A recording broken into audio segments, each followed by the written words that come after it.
What's going on there, folks? Good afternoon. It's the Earthmaster here, back on the live stream here with an update video on this Friday, February 24th, 2023. It's about 12:38 in the PM here, where it's still 38 degrees and got some rain out there. Latest earthquake shows looks like a 2.7 into the area of South America. There in the red flag. Also quite a bit of activity kicking up around Turkey again with the earthquake activity, aftershock movement there continuing. Following those 7 pointers a couple weeks back now. Alright, let's see what else we got going on here. I was looking at Alaska here. Got a pretty good swarm of earthquake activity around the couple different volcanoes up here. You got Trident Volcano, Mount Martin area. Seen a pretty good swarm of earthquake activity today, and relatively shallow earthquake movement. It did have a 4.0, but that was centered fairly shallow. It looks like about 3.2 kilometers deep, and some other earthquake activity within this range. This comes after some movement down here at this volcano that's seen a pretty good swarm of earthquake activity over the last week or so, all magnitudes, most of that occurring around the 20th to the 22nd time frame. Quite a few shallower earthquakes. The HVO, or the AVO, which is the Alaskan Volcano Observatory, did upgrade that specific volcano right here, and I'm not 100% certain how to pronounce that name, so I'll leave it as is. But they did bring this into a yellow aviation code and an advisory. Prior to that, it was normal and green. There is a little bit of description here on what's taken place far as the recent earthquake activity. Most of the earthquakes have shifted over to a shallow depth, indicating some potential magma movement below. So the AVO has, of course, adjusted the rating there accordingly. Background seismic activity at that volcano has been mostly characterized by deep, long period events, and over the past couple days, much more shallower activity. So we'll continue to watch that. Either way, definitely seeing a uptick in earthquake activity here across this region of Alaska. A little bit of further movement down south of this little swarm. Looks like a 3.1. This one relatively deep, though, 33 kilometers. Into the subduction zone there. 4.9 coming in early this morning. Looks like about 44 kilometers deep into the Aleutian Trench. Also some activity much further to the west here along the Aleutian Trench, around the Aleutian Islands. A couple threes and some fours kicking off. So definitely a noticeable uptick in pattern, in the pattern of earthquakes out here along the northern end of the Pacific Plate. All right, let's see what else we got here for the California region. I know these guys, or well, us here, because I'm included here in Northern California, had quite a bit of rainfall overnight and also some low elevation snowfall. That, hold on a second, make sure did I hit record? Yes, I did. Okay. Couldn't remember if I did or not. So yeah, a lot of snowfall taking place. I'll get to that here in just a little bit. Earthquake activity, some movement around the Bay Area. Looks like a couple small microquakes there from yesterday. One early this morning, a 2.0. Nothing big brewing out here yet. Southern California, where all the rain's coming in. Don't see any adjustment yet on any of the faults, aside from some typical microquake activity across the general faults that see this type of movement on any given day. There's not a whole lot of other activity. This is 2.5 and above, so all this movement on the west coast, very minimal. We did have some activity up in Idaho last night, 3.3 coming in near Freedom, Idaho. That has been followed up there by at least one aftershock, a 1.9. And let me see what we got here for Yellowstone. Let me check this out here real quick and see. There's the activity last night showing up here around Moose Creek, Idaho. That's going to be that 3-pointer and a couple other smaller quakes there. But as far as local seismic activity, it looks pretty calm and clear. Not a whole lot of earthquake activity there at Yellowstone for now. The rest of the country, fairly quiet. We did have a little bit of movement yesterday up in the New Hampshire area and a 1.5 in Alabama. That one coming in looks like just outside of the Sand Mountain area. Let's see what we got here for the Puerto Rico region. Most of this activity here from yesterday, 4.5. The largest in that little cluster of earthquakes around the Caribbean plate. Getting a little bit of activity here north of Santiago, Chile, along the subduction zone of the Peru-Chile Trench. This is relatively shallow, but it is in that level where we see the largest earthquakes take place in a subduction zone area. We've seen a 4.4 and a 3.9, so I want to watch that area. Let me see what we got for the EMSC model here. That's where that 3.7 just came in. Some relatively deeper activity taking place due east of this area of concern. So we will watch this specific area here around the Peru-Chile Trench for some further movement with that ongoing activity. The Big Island, well, most of the movement here across the Pahala area. Got the major to take note of there. Kuril-Kamchatka Trench up here and the Japan Trench, all relatively quiet. Let's see what we got here for this area of the world. Nothing, I mean, not a whole lot showing up here. Did have a 5.0 and a 4.9 earlier today. Let's see what we got for the EMSC model. Looks like we're missing something. There's that 5-pointer along the Mariana Trench area. And there's a couple other 3s down south of the Philippines. But generally speaking, this area is fairly quiet. It had been clustered full of earthquakes here of various magnitudes over the past couple weeks. That has kind of calmed down here. And still seeing a bunch of activity here across Turkey and areas east. We did have a 3.3. Let's see exactly where that's at. Up in the Poland area, 9 kilometers deep. A more recent earthquake there. But definitely seeing quite a bit of activity continuing around the areas around Turkey. Pakistan 4.1 from yesterday, but most of the activity I would say is up centered right around the Turkey area, around this plate boundary. A little bit of westward movement here off of the main plate boundary where we've seen all that earthquake activity here over the past 30 days. This is only 4.5 and above. I guarantee you there's thousands upon thousands of aftershocks that have taken place here of various magnitudes. But USGS only showing 144 above 4.5. But this earthquake here striking definitely well away from this swarming area. But we had noticed a little migration up around this plate boundary. And yeah, we'll have to continue to watch that, see how this plays out. I just don't think we're done there yet. One earthquake off the coast of Spain. Portugal, 3.2. That one actually about 1 o'clock in the morning. Very shallow earthquake.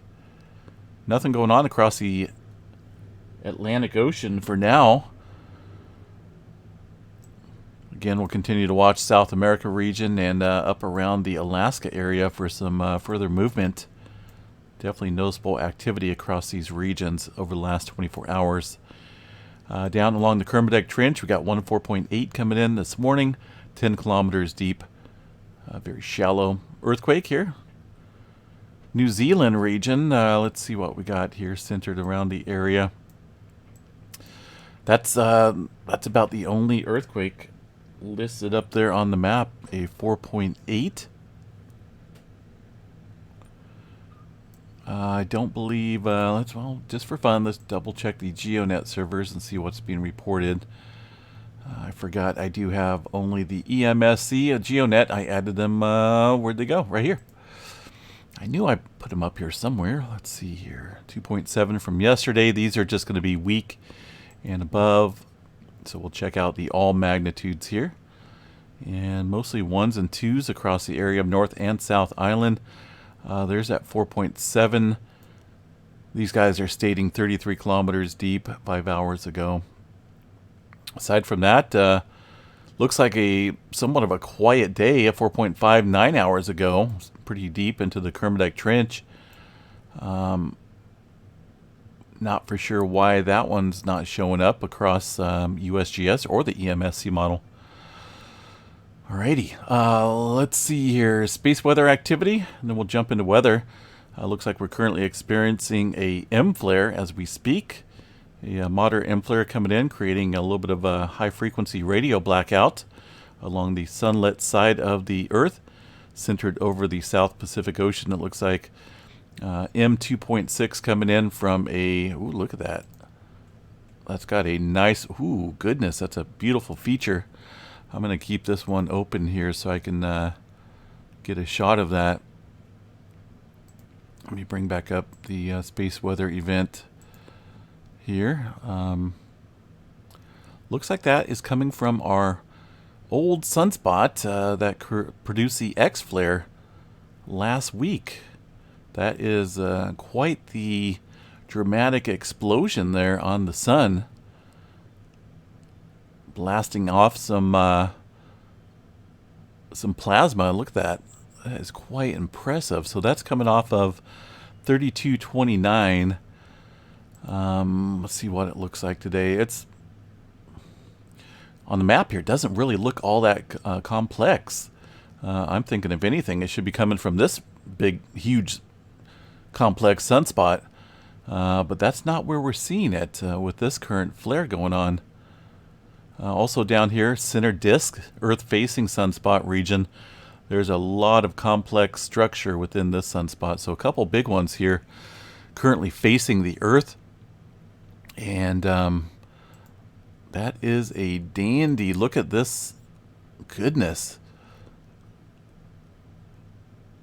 I'm going to have to screenshot that one. I don't know which one to use for my thumbnail on this video. That one's pretty impressive, but also the other one is as well. So I'll leave a couple of those up and then I'll figure it out as I post it onto the channel. But goodness, that is quite impressive.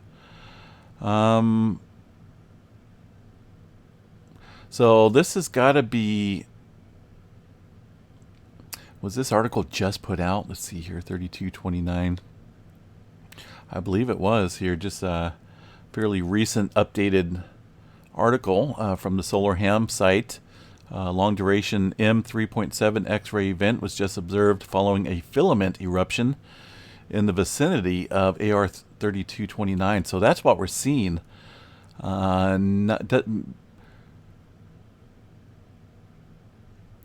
Let's see here. Doesn't look like it will be directly in the Earth plane here, but because of that's position, the position up on the northern hemisphere of the sun, should be shot off away from the Earth. But that would explain the, like I say, I just don't see any setup here for a major flare. So it had definitely around that sunspot, but not specifically related to it. So that kind of makes sense there, because I was going to say this thing, this regional sunspot itself looks like it's dying off, at least according to this latest image.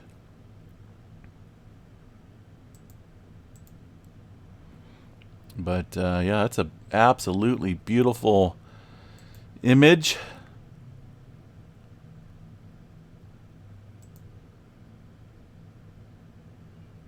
Crazy. All right, the sun, obviously the sun's going to get more and more active here as we head towards solar maximum.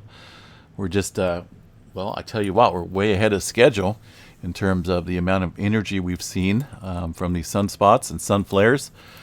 And also the number of sunspots are well above what they've forecasted so far for this solar cycle. And the peak will happen. The maximum peak here of the solar cycle 25 will be in roughly about June 2025. So we have a couple more years of this, and who knows what Now, who knows what could happen? Definitely possibility of seeing some strong, damaging flares here. All right, let's see. Let me back out of here and see what we got. I don't know. These guys are saying let's see, long duration.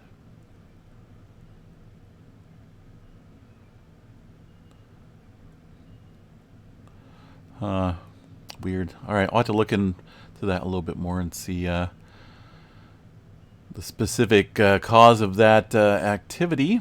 Right now, let's see, 99% chance for C flare, M flare at 55, 10% for the X flare. And again, we do have a large amount of sunspots that are facing us that do look fairly complex. More specifically, this area down south. Notice how it's grown since the last image. That's going to be 3236. Look at that right there. This is probably taken from last night, even though it says updated. But the most recent image is going to be this one right here. 30. Look how more complex this is in terms of the structure. A lot of different sections there in the sunspot are growing, as well as up here. So these are the ones to watch here for some further flaring. Okay, let's see. Weather. Goodness.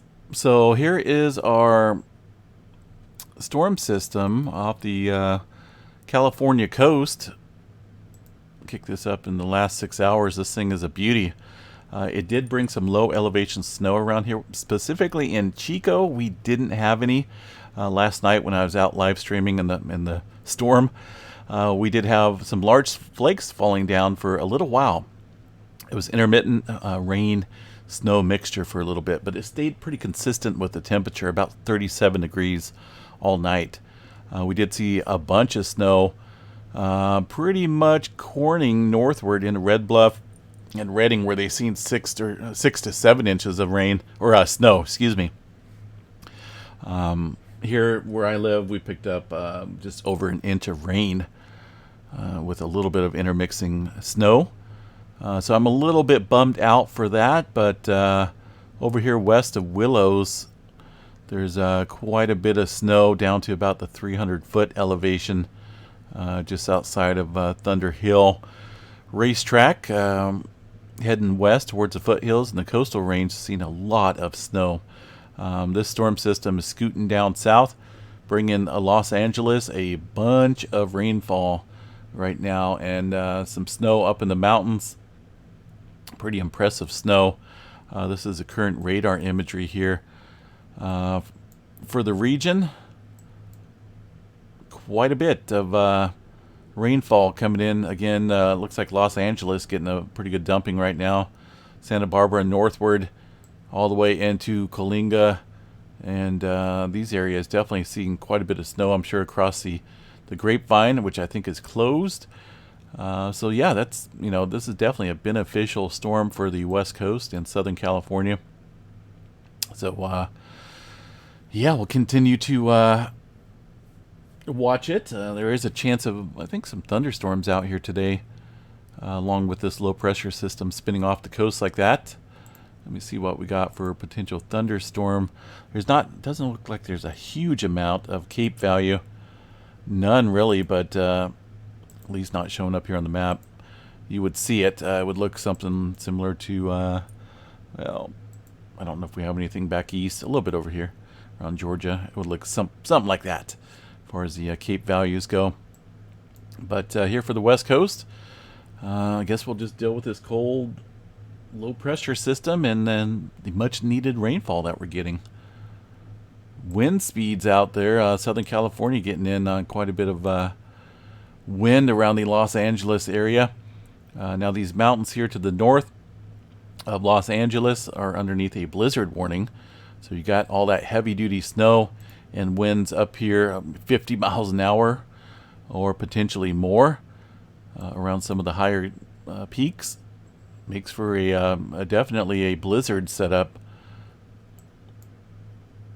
You can see the low pressure system spinning off. Looks like it's just off the coast of San Francisco. Let me see exactly. Yeah, just right about there. She's a beauty. So that will be it'll be in the forecast here for the today and maybe parts of tomorrow as well before it scoots off. And coming up, we do have some further events in the forecast. Let me show you guys here real quick what's going on here along the west coast. Here's our storm system right now. This is a GFS model. Once this scoots out of the way, there's another storm system back behind that one, and looks like even a stronger one right there. And maybe a little break towards the first week of March. But behind that, we got some further rainfall as well. And then maybe a little bit of drying coming out around the second week of March. But hey, that's we'll definitely take it. Every little bit helps out here. I mean, we got quite a bit of rainfall last month. Some record rainfall amounts here in Northern California and Southern California. So this has been a dandy of a year, let me tell you. All right, folks, I am going to jump off here. I don't even know how much homework I have to do here this weekend. I got a bunch of essay papers to do. So I got to get all of that done. I think I'm ready for spring break already. Need a little break from the headache of schooling, but you know what? It's definitely worth it. I just gotta get some sleep in. I didn't get any sleep last night because I was up till 3 in the morning or so last night trying to hope that the rain would switch over to complete snow, but it never did. Alrighty, guys. I think that's about it.